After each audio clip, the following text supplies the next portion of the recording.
નમસ્કાર, આપ જોઈ રહ્યા છો સંદેશ ન્યૂઝ, તમારી સાથે સત્યની સાથે અને સમાચારોના પ્રવાહમાં આપની સાથે હું કિન્નરી। સમાચારોની શરૂઆત કરીએ। મહત્વપૂર્ણ સમાચાર। સુરતમાં રેપ કેસમાં કોર્ટ આજે સજા સંભળાવી શકે છે। દિગંબર જૈનાચાર્ય શાંતિ સાગરને દોષિત જાહેર કરવામાં આવ્યા છે। આજે સુરત કોર્ટ સજાનું એલાન કરે તેવી શક્યતા જોવામાં આવી રહી છે। સુરતમાં રેપ કેસમાં દિગંબર જૈનાચાર્ય શાંતિ સાગરને દોષિત જાહેર કરવામાં આવ્યા છે। આજે સુરત કોર્ટ સજાનું એલાન કરી શકે છે। જૈન મુનિ શાંતિ સાગર દોષિત જાહેર થઈ ચૂક્યા છે। કોર્ટ દ્વારા સંભવતઃ આજે સજા સંભળાવવામાં આવશે। વડોદરાની યુવતીને હવસનો શિકાર બનાવી હતી। 2017નો આ મામલો જે સામે આવ્યો હતો, નાનપુરા સ્થિત ટીમલિયા વાડમાં આવેલું છે।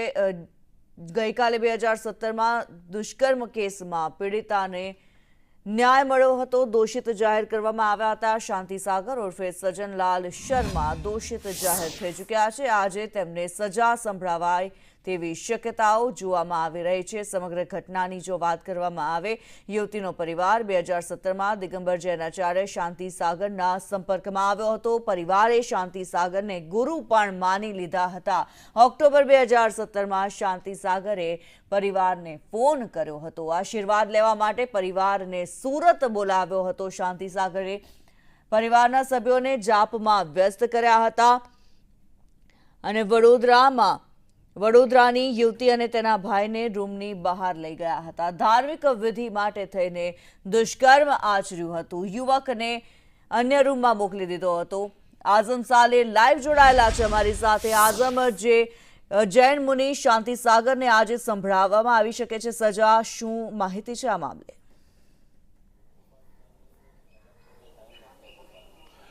જૈન મુનિ શાંતિ સાગર જે છે તે હાલ લાજપોર જેલમાં બંધ છે અને કાચા કામના કેદી તરીકે એમને રાખવામાં આવ્યા હતા, પરંતુ ગતરોજ સુરતની કોર્ટે એમને દોષિત કરાર દઈ દીધા છે। એટલે હવે એ પાકા કામના કેદી તરીકે બની ગયા છે। બીજી તરફ યાદ અપાઈ દઉં કે આ કેસ છે જે અઠવાલાઇન્સ પોલીસ સ્ટેશનની અંદર નોંધાયો હતો।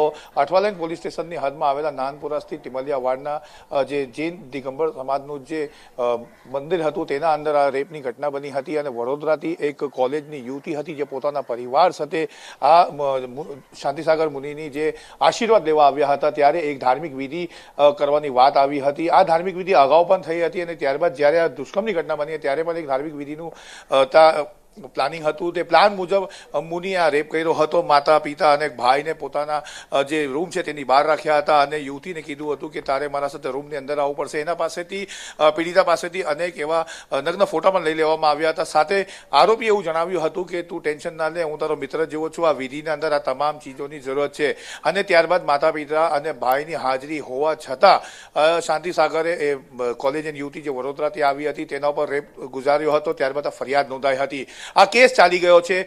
મુનિ જે છે તે હવે આરોપી નહીં પરંતુ કસૂરવાર થઈ ગયો છે। એટલે આજે સંભવિત બપોર સુધીમાં એને સજા સંભળાવવામાં આવી શકે છે। જી ધન્યવાદ આઝમ આ માહિતી માટે।